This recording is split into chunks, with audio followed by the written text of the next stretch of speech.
saw you first. You go ahead. Hey, Clark, big day yesterday. I know you can't get into specifics, but how do you feel you guys have been received as a staff by local and in-state coaches so far?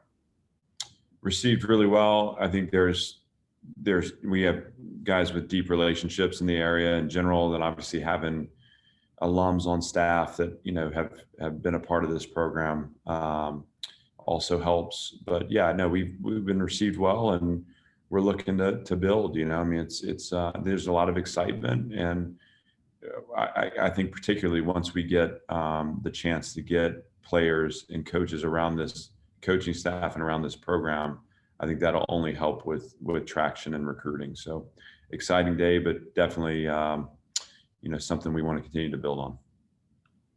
Adam? Yeah, I've actually got a couple recruiting questions too. When you were at Notre Dame and other schools, how much recruiting did you do in Middle Tennessee? Was that routine visits? Was that just depending on the player? How much did you come back here to recruit around Nashville? So Tennessee has been part of my area since I was at Wake Forest, and then I kept it as an area when I was at Notre Dame. So quite a bit. I think as a coordinator at Notre Dame, I spent probably less area time and more spot recruiting defensive players. So over my time there, my trips back became a little less frequent, but I always obviously love coming back to Middle Tennessee, and the football in the area has gotten so good that I think it's fruitful grounds for a lot of programs, but certainly I want that to be the case for Vanderbilt.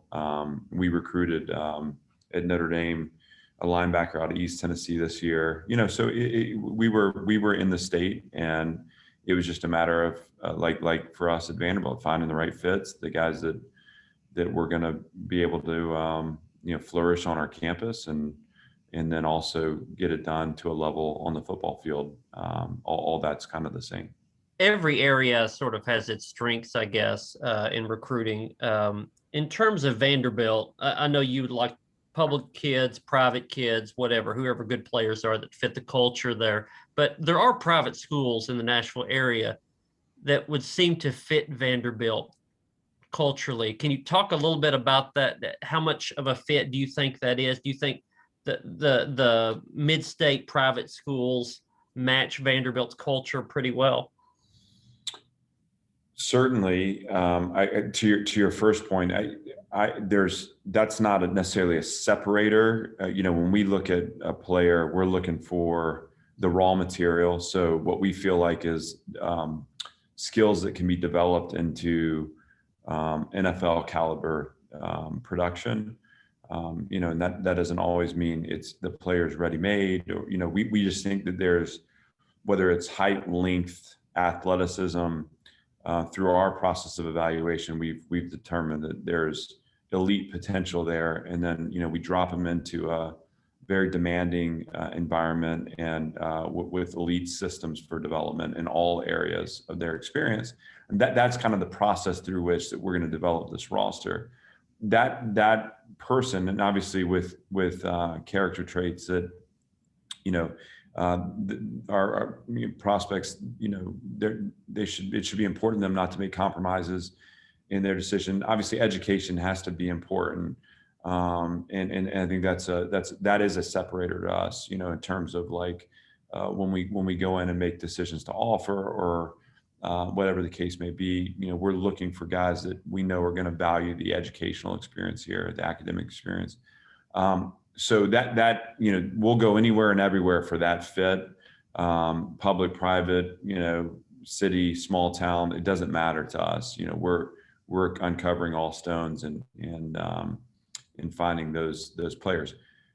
Strategically, I think the level of football being played in this state, the population boom in the mid-state, and how that's led to a higher number of recruitable players within our immediate, footprint. And then certainly, the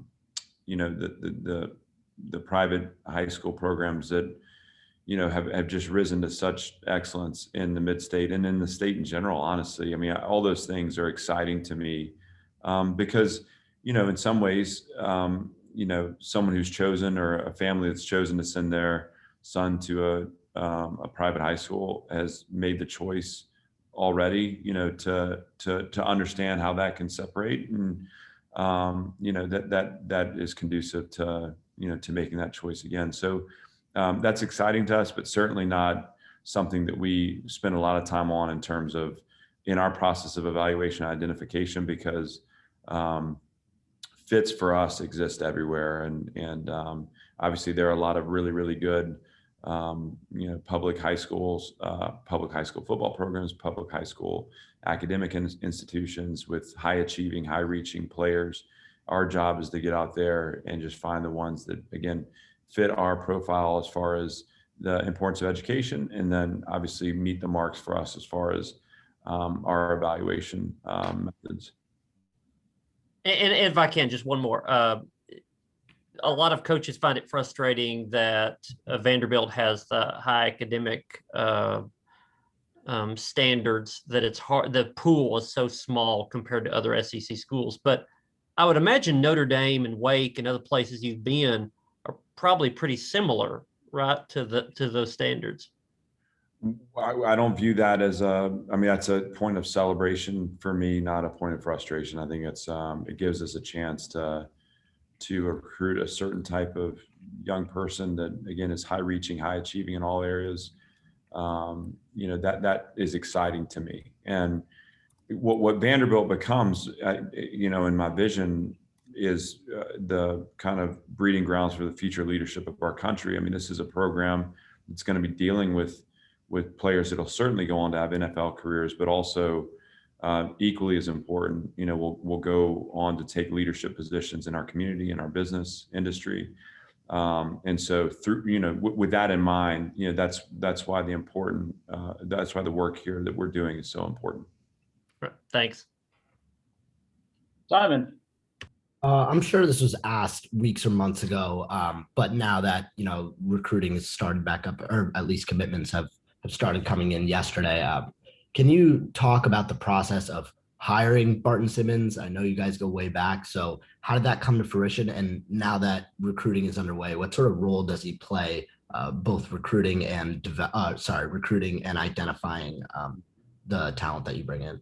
So Barton oversees our system for recruiting, meaning that there's multiple facets to that, right? There's the scouting aspect where we're looking for specific traits, physical traits, and also those aspects of character and academic performance.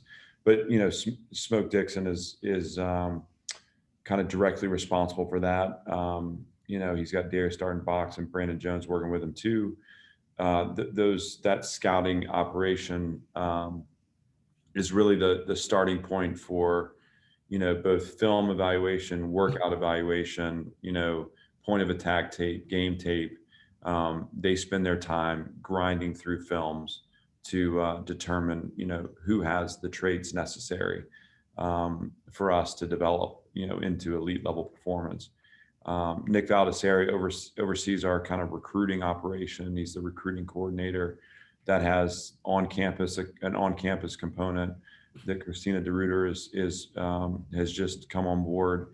It's got an operations component that Coco Nelson oversees, but that's really more about the direct experience of the prospect when they're on our campus, but also some of the more important transcript evaluations, high school relations, those aspects of the recruiting process kind of funnel through them. Barton oversees it all. Barton obviously has, my relationship with him was important only because, I think there's just a mutual respect and trust. But I hired him not because he and I were really close. I hired him because he's an incredibly skilled evaluator. He's got a great perspective on the landscape of college football, and he's an outside the box thinker. And for me, in that role, I needed someone that understood the unique aspects of being at Vanderbilt, the advantages that we can compound over time to create separation for this program, and someone who had the discipline and the patience to see those processes through.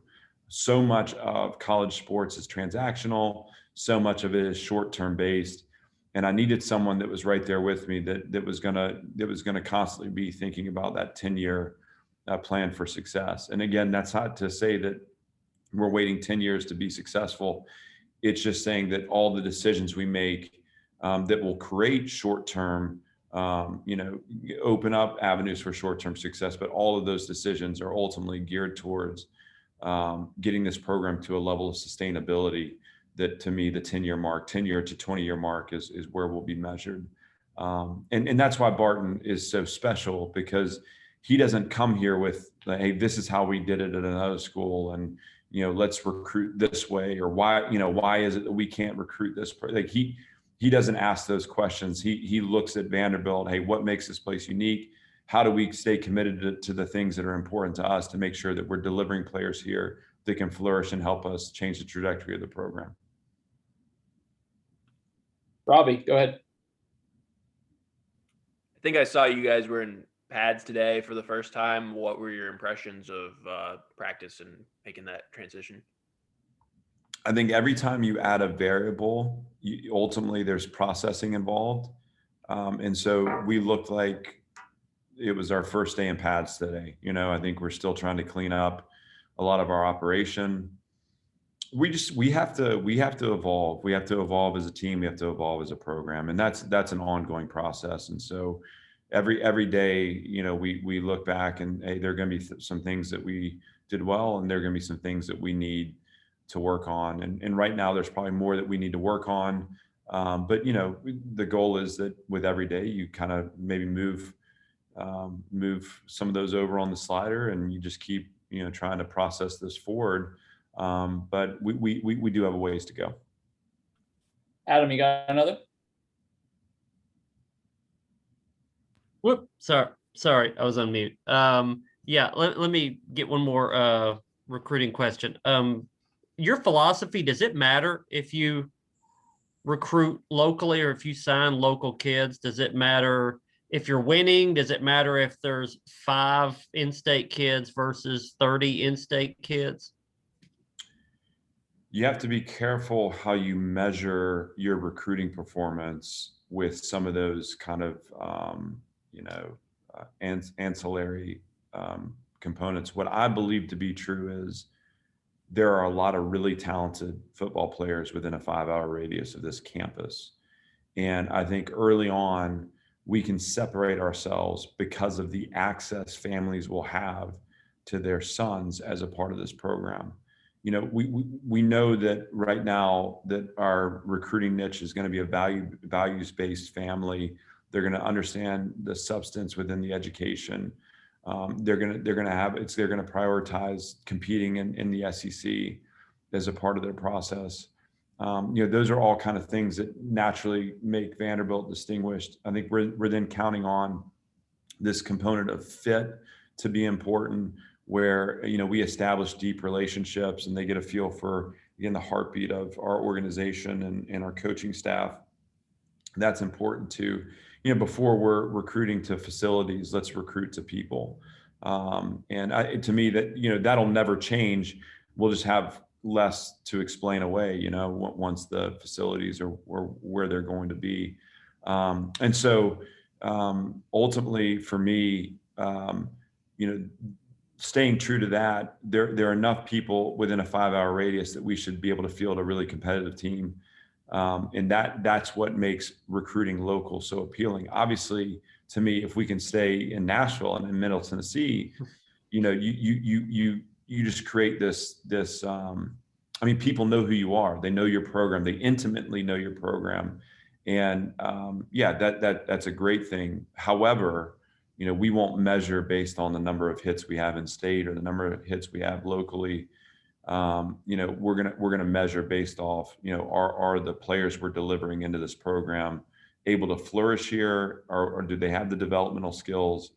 And that'll be ultimately the matrix through which we judge our our recruiting success. Thanks. Coach, before we let you go, I had one on Justin Lustig. Just how important has he been for you early on to help get this thing rolling? He's been invaluable.